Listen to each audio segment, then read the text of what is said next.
नमस्कार, फाइटर समाचार में आपका स्वागत है। पेश आज 5 नवंबर शुक्रवार सुबह 6 बजे राजस्थान की खास खबरें।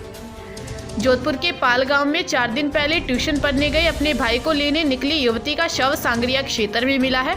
शव 4 दिन पूर्व ही मिल गया था, लेकिन घर वालों को इसका पता कल रात ही लग पाया। समाज के लोगों का कहना है कि युवती का अपहरण कर हत्या की गई है। हत्या करने के बाद शव को सांगरिया क्षेत्र में डाला गया है। मृतका के शरीर पर चोटों के कई निशान पाए गए हैं। इस मामले में पुलिस की लापरवाही से आक्रोशित समाज के लोग कुड़ी पुलिस थाने में एकत्र हो विरोध जता रहे हैं। पालगांव निवासी 23 वर्षीय रेखा पुत्री अशोक भाटी रविवार को सुबह 10 बजे ट्यूशन पढ़ने गए अपने भाई को लाने के लिए घर से निकली। इसके बाद उसका कहीं पता नहीं चल पाया। घर वालों ने 2 दिन तक अपने स्तर पर खोजबीन की, लेकिन विफल रहे। आखिरकार उन्होंने कल बोरानाड़ा पुलिस थाने में युवती के गायब होने की सूचना दर्ज करवाई।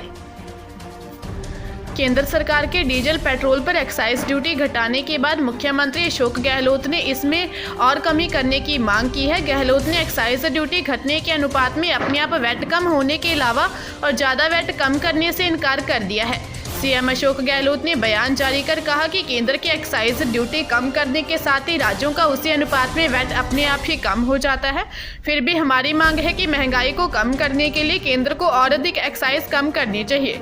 गहलोत ने कहा, केंद्र सरकार की एक्साइज ड्यूटी कम करने से राज्य का वैट अपने आप ही कम हो जाता है। केंद्र सरकार के पेट्रोल पर 5 रुपये प्रति लीटर और डीजल पर 10 रुपये प्रति लीटर एक्साइज ड्यूटी कम करने से वैट की दर में पेट्रोल पर 1.8 रुपये प्रति लीटर और डीजल पर 2.6 रुपये प्रति लीटर की कमी होगी। इससे राज्य के वैट राजस्व में लगभग 1800 करोड़ रुपए सालाना का नुकसान होगा।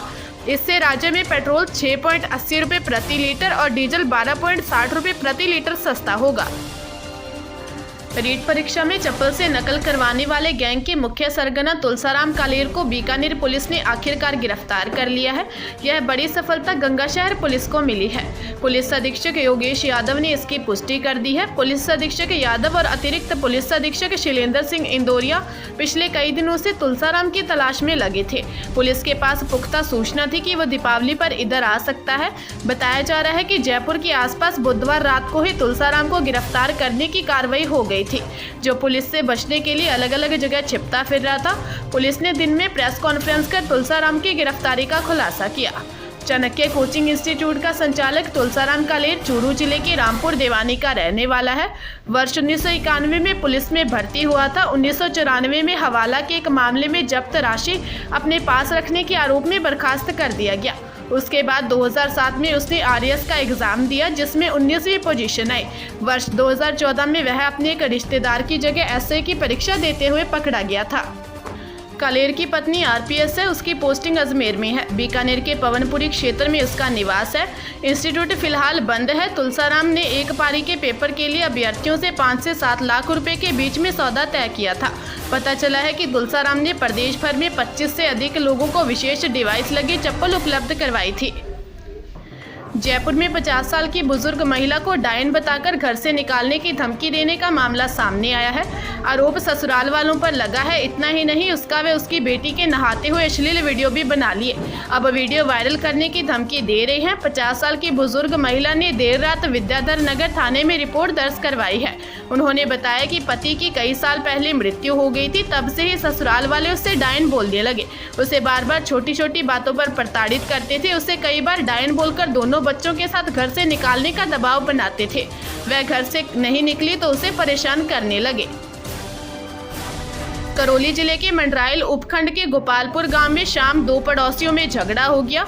एक पड़ोसी अपने घर में रखी बंदूक निकालकर दूसरे पर तान दी। बीच बचाव के दौरान बंदूक की नाल दूसरी ओर हो गई।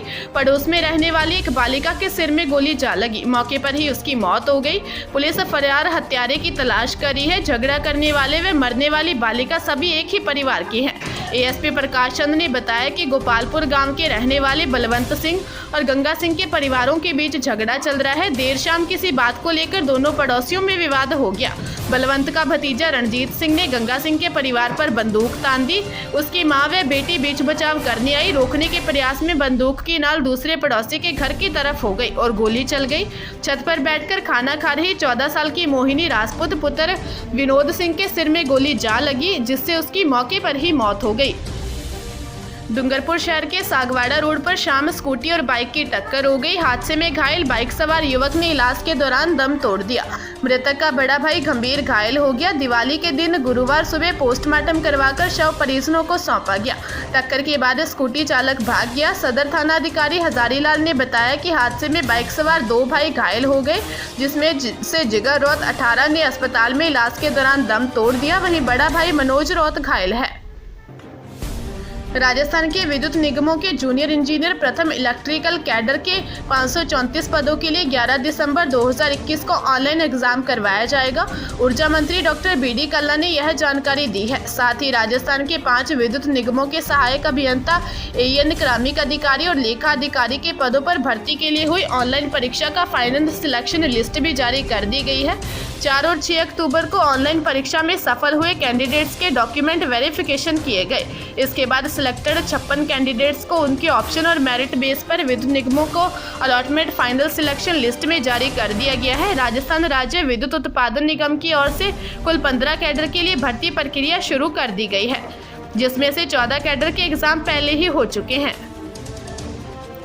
दीपावली पर भारत पाक इंटरनेशनल बॉर्डर पर गुरुवार को बीएसएफ और पाक रेंजर्स के बीच मिठाइयों का आदान प्रदान हुआ।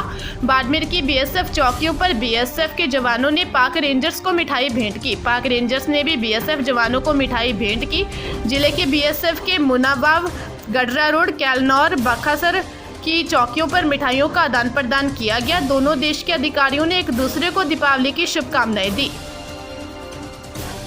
ताजा तरीन खबरों के लिए फाइटर न्यूज को सब्सक्राइब करें और बेल आइकन को प्रेस करें ताकि नई न्यूज अपडेट होते ही आपके फोन की घंटी बज जाए।